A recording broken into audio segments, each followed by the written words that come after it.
Hello learners, स्वागत है आप सभी का आपके अपने यूट्यूब चैनल इकोनॉमिक्स टॉपर में।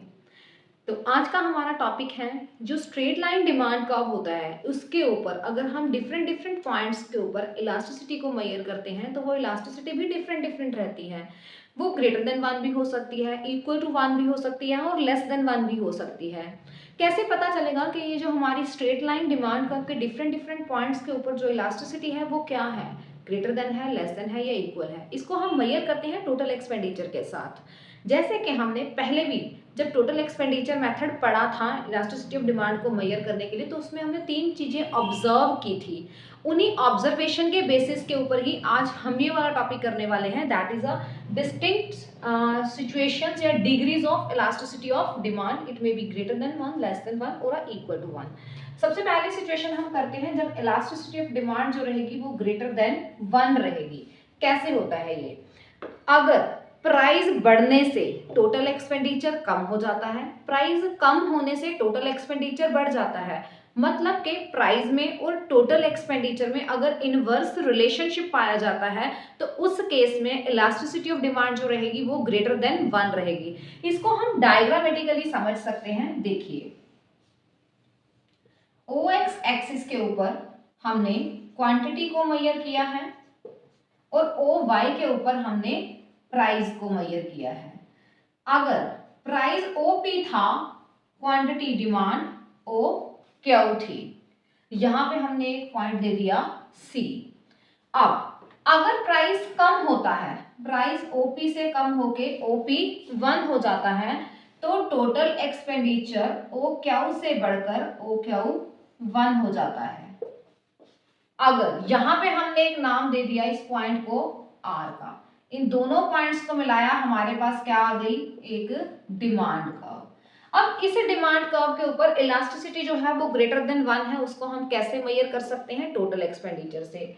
डिमांड कर्व के नीचे वाला जो एरिया होता है वो हमें टोटल एक्सपेंडिचर के बारे में बताता है। जैसे कि अगर हम इस पॉइंट सी की बात करते हैं, यहाँ पे जब प्राइस ओ पी था तो कंज्यूमर का टोटल एक्सपेंडिचर था ओ क्यू सी पी, मतलब कि ये वाला जो एरिया था वो एक कंज्यूमर का टोटल एक्सपेंडिचर था। प्राइस ओपी से कम होकर ओपी 1 हो जाता है, तो कंज्यूमर की जो डिमांड होती है वो ओ क्यू से बढ़कर ओ क्यू 1 हो जाती है। अब इस आर पॉइंट के ऊपर अगर हम टोटल एक्सपेंडिचर देखते हैं तो डिमांड कर्व के नीचे वाला एरिया जो है वो टोटल एक्सपेंडिचर बताता है O Q 1 R P 1, O Q 1 R P 1। अब ये वाला टोटल एक्सपेंडिचर बन गया। अब ये वाला जो एरिया है वो किस चीज को रिप्रेजेंट कर रहा है? टोटल एक्सपेंडिचर को। अब देखिए, ये वाला पोर्शन और ये वाला पोर्शन, इन दोनों में डिफरेंस है। ये वाला एक्सपेंडिचर कम है और ये वाला एक्सपेंडिचर जो है वो ज्यादा है। इट मींस प्राइस कम होने से टोटल एक्सपेंडिचर बढ़ गया, मतलब कि दोनों में इनवर्स रिलेशनशिप है। इसी वजह से यहाँ पे जो इलास्टिसिटी ऑफ डिमांड आएगी that will be greater than 1 because O Q 1 R P 1 is greater than O Q C P. Okay, समझ में आया? चलिए अब हम नेक्स्ट देखते हैं। ये थी हमारी जब इलास्टिसिटी ऑफ डिमांड जो है वो ग्रेटर देन 1 होती है। अब हम करेंगे इसका नेक्स्ट पॉइंट। जब हमारे पास इलास्टिसिटी ऑफ डिमांड जो रहेगी वो लेस देन 1 रहेगी, elasticity of demand is less than 1, इसको भी हम मेजर करते हैं टोटल एक्सपेंडिचर के साथ। जब प्राइस बढ़ने से टोटल एक्सपेंडिचर बढ़ जाए और प्राइस कम होने से टोटल एक्सपेंडिचर कम हो जाए, मतलब कि प्राइस में और टोटल एक्सपेंडिचर में पॉजिटिव रिलेशन हो, उस केस में जो इलास्टिसिटी ऑफ डिमांड रहती है वो लेस देन 1 रहती है। इसको भी हम डायग्रामेटिकली ज्यादा अच्छे तरीके से समझ सकते हैं। देखिए, ओ एक्स एक्सिस के ऊपर क्वांटिटी को मेजर किया गया है और ओ वाई के ऊपर प्राइस को मेजर किया गया है। हम बात करते हैं कि जब प्राइस ओपी था तो टोटल एक्सपेंडिचर ओ क्यू था, सॉरी टोटल एक्सपेंडिचर नहीं, क्वांटिटी, कि जब प्राइस ओपी था तो क्वांटिटी डिमांड कितनी थी? ओ क्यू की। टोटल एक्सपेंडिचर कैसे निकाला जाता है? How can we calculate total expenditure? Price को क्वांटिटी के साथ मल्टीप्लाई करके हम टोटल एक्सपेंडिचर निकाल सकते हैं। चलिए, तो इट मींस यहाँ पे हम एक नाम दे देते हैं पॉइंट ई का। प्राइस बढ़ गया, ओपी 1 हो गया, क्वांटिटी डिमांड कम हो गई, कम होकर ओक्यू 1 हो गई। चलिए, यहां पे एक पॉइंट दे देते हैं ए। इन दोनों पॉइंट्स को अगर मिला देते हैं हमारे पास क्या आ जाता है, डी डी डिमांड कर्व। अब देखते हैं कि जब प्राइस ओपी था, डिमांड कर्व के नीचे वाला एरिया टोटल एक्सपेंडिचर को रिप्रेजेंट करता है, तो कंज्यूमर का टोटल एक्सपेंडिचर कितना था, O Q E P, O Q E P at price P, कि जब कीमत P थी या OP थी, उस टाइम पे कंज्यूमर का टोटल एक्सपेंडिचर कितना था, OQEP। प्राइस बढ़ गया, प्राइस P से बढ़कर P1 हो गया, तो क्वांटिटी डिमांड पहले से कम हो गई लेकिन टोटल एक्सपेंडिचर पहले से बढ़ गया, क्योंकि प्राइस इंक्रीज हुआ है तो टोटल एक्सपेंडिचर भी इंक्रीज, प्राइस डिक्रीज हुआ है तो टोटल एक्सपेंडिचर भी डिक्रीज होता है। अगर मैं इसको एक और तरीके से आपको समझाऊं कि जब प्राइस ओपी था तो क्वांटिटी डिमांड ओक्यू थी, ठीक है। प्राइस मान लीजिए कम हो गया, ओपी से कम होकर ओपी 1 हो गया, क्वांटिटी डिमांड ओक्यू से बढ़कर ओक्यू 1 हो गई। अब अगर हम अब चेक करें तो देखते हैं कि जब प्राइस ओपी था तो टोटल एक्सपेंडिचर कितना था, ये वाला portion O Q A P. Price कम हो गया, पहले से कम होके ओपी 1 हो गया, क्वांटिटी डिमांड बढ़ गई, लेकिन टोटल एक्सपेंडिचर कम हो गया, जबकि क्वांटिटी डिमांड तो बढ़ी है तो एक्सपेंडिचर बढ़ना चाहिए था, लेकिन एक्सपेंडिचर भी पहले से कम हो गया। अब अगर इस एक्सपेंडिचर को हम मेजर करते हैं तो ये वाला एरिया है ओ क्यू 1 ई पी 1। अब देखिए, ये वाला जो एरिया है it is bigger than this area, समझ रहे हैं ना।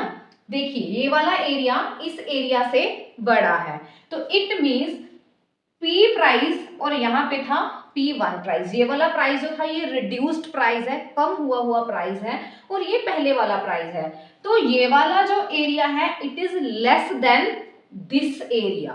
ओके, मतलब के O Q1 A P is greater than O Q1 sorry O Q A P O Q1 E P1, मतलब कि ये वाला एरिया इस एरिया से ज्यादा है, या मैं कहूं कि ये वाला जो खर्चा है वो इस खर्चे से ज्यादा है। तो इस पॉइंट के ऊपर जो हमारी इलास्टिसिटी ऑफ डिमांड रहती है वो रहती है लेस देन 1। अब हम करते हैं अपना नेक्स्ट पॉइंट जहां पे elasticity of demand equals to 1 रहेगी। चलिए,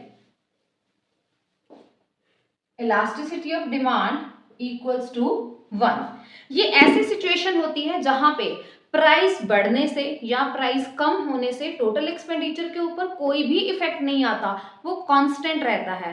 तो उस केस में जो इलास्टिसिटी ऑफ डिमांड रहती है वो इक्वल्स टू 1 रहती है। इसको भी हम डायग्रामेटिकली समझ लेते हैं। ओ एक्स एक्सिस के ऊपर हम क्वांटिटी को मेजर करते हैं और ओ वाई के ऊपर प्राइस को मेजर किया जाता है। चलिए, प्राइस ओपी था, क्वांटिटी डिमांड ओक्यू थी, प्राइस ओपी से बढ़कर ओपी 1 हो गया, क्वांटिटी डिमांड ओक्यू से कम होकर ओक्यू 1 हो गई। ये हमारे पास बनेगा डिमांड का। चलिए, इसको हम नाम दे देते हैं ए और इसको दे देते हैं बी। सॉरी, थोड़ा सा इसको हम करेक्ट करते हैं, little bit correction is needed.